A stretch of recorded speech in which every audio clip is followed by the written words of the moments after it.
Hi, this is Brian from Abstrakt Instruments. In this short video, I'm going to go over what to expect in regards to popping and clicking noises from the Avalon and 303 VCA envelope and VCA.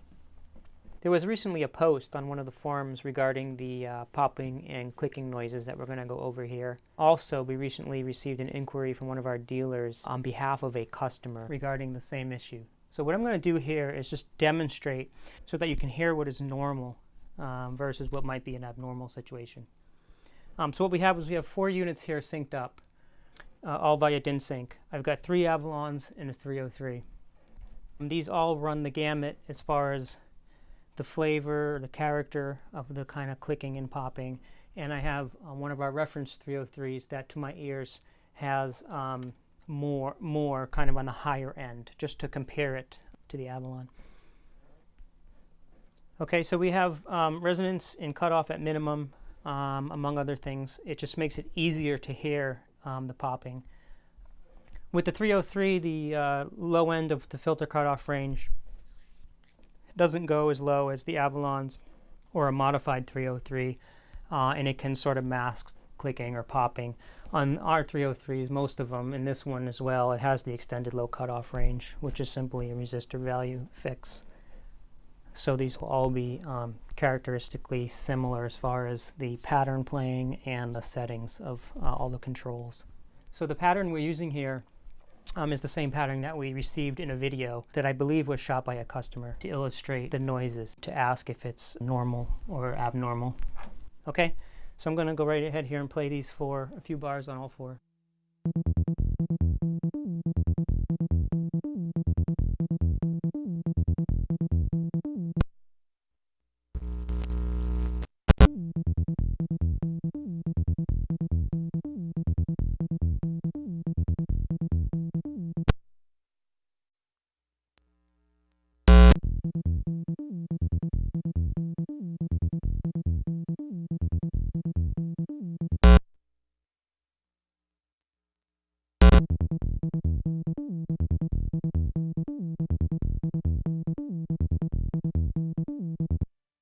Okay, so there it is. I'm sure if you have good headphones or a good monitoring system, you should be able to hear what we're talking about here.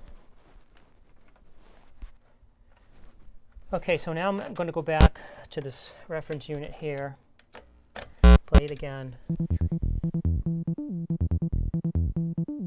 Okay, and to demonstrate that this is the TB303 envelope and VCA implementation, what we can do is we can actually turn the VCA envelope off. You hear nothing. And what we're going to do instead is we're going to program the modulation envelope to go to the VCA instead of the TB303 based envelope. Okay, so this is an attack decay envelope versus the 303 decay envelope. You can hear it's pretty quick here.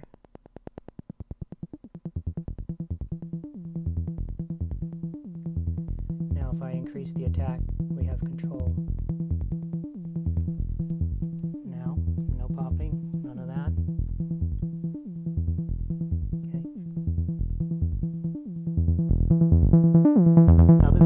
Decay envelope. Now the TB303 has a pretty simple implementation and in some ways a flawed implementation of the VCA envelope.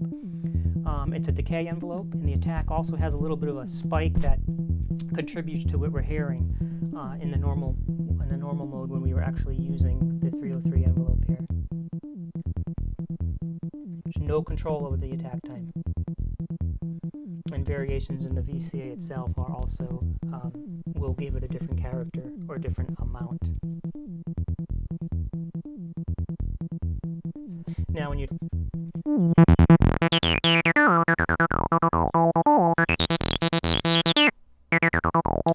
start using the instrument within its full range, it's not nearly as apparent. Now also on the Avalon, if you're using this 303 envelope, you can actually make this issue, if you want to call it an issue or flaw, in the 303 based VCA envelope and the VCA itself.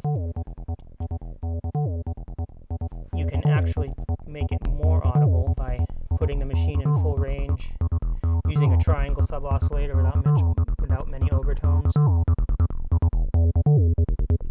Now here you're really getting some good popping, which a few customers have asked about over the past 5 months since these have been shipping. And once again, turn this guy off, turn this guy up.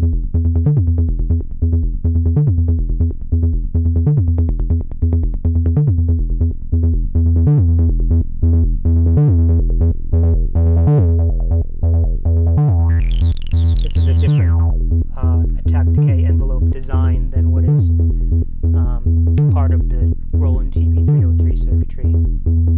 Okay, so that's it in a nutshell. I'll go through again and play a couple of these here, a few bars out, so you can compare it to your Avalon or maybe even TB303.